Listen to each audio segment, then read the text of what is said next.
Kata joglo diambil dari kata tajuk dan loro.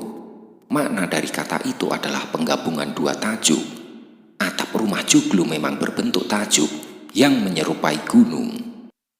Masyarakat Jawa pada umumnya sangat percaya bahwa gunung merupakan sebuah simbol yang sakral. Menurut mereka, gunung adalah tempat tinggal para dewa. Karena hal itulah dua tajuk dipilih sebagai bentuk atap rumah adat Jawa Tengah. Atap rumah joglo disangga dengan 4 pilar utama yang disebut saka guru. Pilar-pilar itu adalah representasi dari arah mata angin, yaitu timur, selatan, utara, dan barat.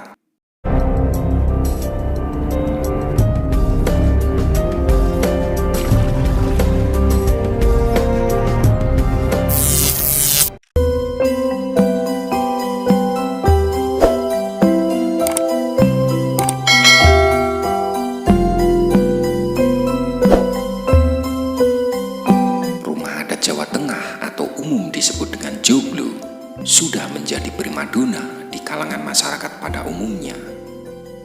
Walaupun sudah jarang dijadikan sebagai tempat tinggal, rumah joglo kini dijadikan sebuah konsep yang amat menarik untuk restoran ataupun hotel.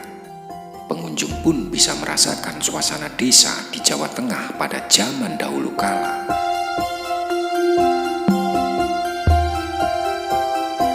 Sebenarnya, beberapa desa di Jawa Tengah masih memakai rumah joglo sebagai tempat tinggal. Jika Anda berjalan-jalan di sebuah desa di Jawa Tengah, masih bisa menjumpai rumah joglo yang masih asli, namun jumlahnya yang sangat sedikit sekali. Di beberapa tempat, rumah itu dikosongkan dan dipakai hanya untuk upacara ruatan saja. Masyarakat kini lebih memilih membangun rumah dengan konsep yang modern. Jika ditengok dari sejarah rumah joglo, sebenarnya nama rumah adat Jawa Tengah hanya rumah joglo. Ada 4 bentuk tempat tinggal tradisional yang ada di Jawa Tengah, yaitu bentuk panggangpe, bentuk kampung, bentuk limasan, dan bentuk joglo. Bentuk joglo memang lebih dikenal jika dibandingkan dengan bentuk lainnya. Rumah joglo pada zaman dahulu merupakan simbol status sosial dan hanya dimiliki oleh orang yang mampu atau kaya.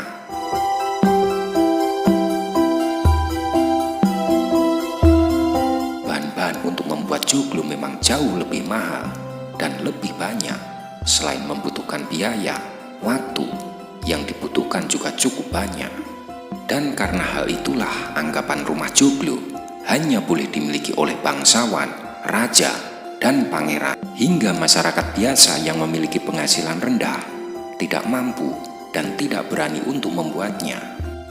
Oleh karena itu, masyarakat biasa yang memiliki penghasilan rendah tidak mampu dan tidak berani untuk membuatnya.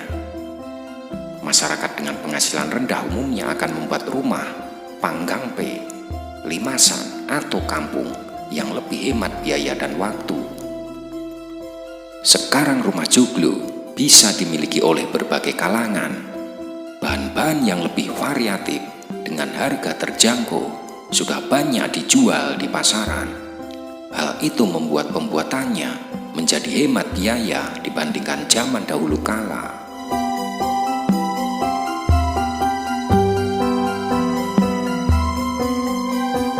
Pada awalnya rumah joglo memiliki bentuk bujur sangkar dengan 4 pokok tiang di tengahnya. Tiang itu dinamakan saka guru.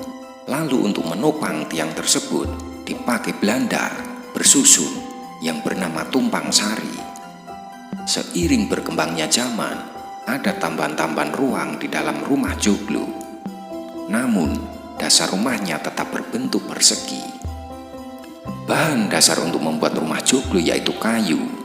Berbagai jenis kayu bisa dipakai untuk membuat rumah adat joglo. Kayu yang biasa dipakai pada zaman dahulu adalah jati, sengon, dan batang pohon kelapa. Kayu jati selalu menjadi primadona untuk dijadikan bahan utama dalam pembuatan rumah joglo. Ketahanan, keawetan, dan kekuatan kayu jati membuat kayu jati menjadi pilihan paling utama pada saat itu.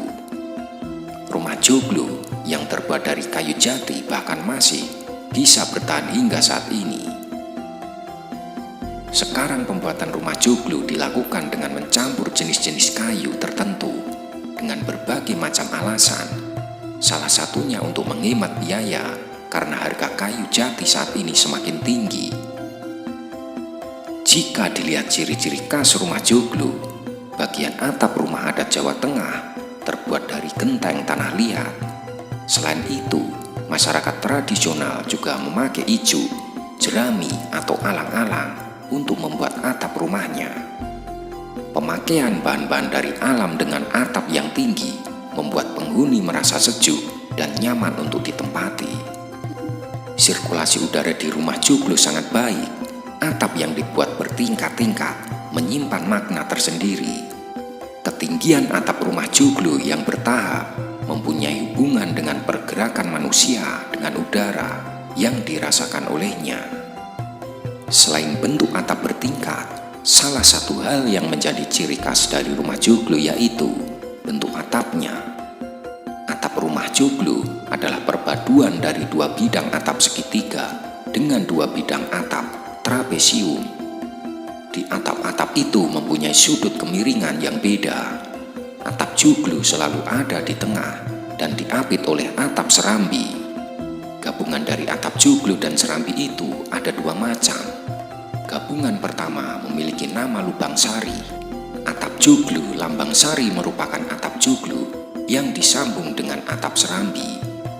Gabungan kedua yaitu gabungan dengan menyisakan lubang-lubang udara pada atap. Gabungan ini memiliki nama atap lambang gantung.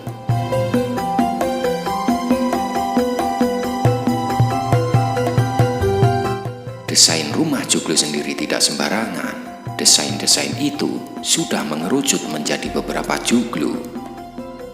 Nama-nama rumah joglo yaitu Pangrawit, Jompongan, Limasan Lawakan, Tinandu, Mangkurat, Sinom, dan Hageng.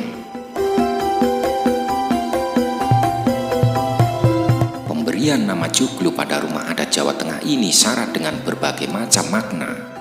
Kata joglo diambil dari kata tajuk dan loro. Makna dari kata itu adalah penggabungan dua tajuk. Atap rumah joglo memang berbentuk tajuk yang menyerupai gunung. Masyarakat Jawa pada umumnya sangat percaya bahwa gunung merupakan sebuah simbol yang sakral. Menurut mereka, gunung adalah tempat tinggal para dewa. Karena hal itulah dua tajuk dipilih sebagai bentuk atap rumah adat Jawa Tengah. Atap rumah joglo disangga dengan 4 pilar utama yang disebut saka guru. Pilar-pilar itu adalah representasi dari arah mata angin yaitu timur, selatan, utara, dan barat. Rumah joglo sendiri terdiri dari beberapa bagian, diantaranya 1. Pendapa. Pendapa ada di tempat bagian depan. Hal ini menunjukkan bahwa sifat orang Jawa yang ramah dan terbuka. Umumnya pendapa dilengkapi dengan tikar. Penggunaan tikar dimaksudkan agar tidak ada terjadi kesenjangan antara tamu dan pemilik rumah. 2. Peringitan. Bagian ini merupakan tempat di mana pagelaran pertunjukan wayang diadakan. Umumnya dipakai saat upacara ruatan. Di sini, pemilik rumah juga menyimbolkan diri sebagai Dewi Sri. Dewi Sri merupakan dewi yang dianggap sebagai sumber dari segala kehidupan, kesuburan, dan juga kebahagiaan. 3. Dalam atau ruang utama keluarga. Di sini ada kamar-kamar yang disebut sentong. Zaman dulu sentong hanya dibuat 3 bilik saja. Kamar pertama untuk keluarga laki-laki, kamar kedua dikosongkan, dan kamar ketiga untuk keluarga perempuan. Mengapa kamar kedua dikosongkan? Kamar kedua yang disebut dengan gerobongan ini dipakai sebagai tempat untuk menyimpan pusaka, sebagai pemujaan kepada Dewi Sri. Kamar ini dianggap sebagai bagian rumah yang paling suci. Walaupun kamar ini dikosongkan, kamar ini tetap diisi lengkap dengan tempat tidur dan perlengkapannya. Demikianlah sedikit informasi tentang Rumah Adat Jawa, Rumah Joglo. Terima kasih. Salam Rahayu.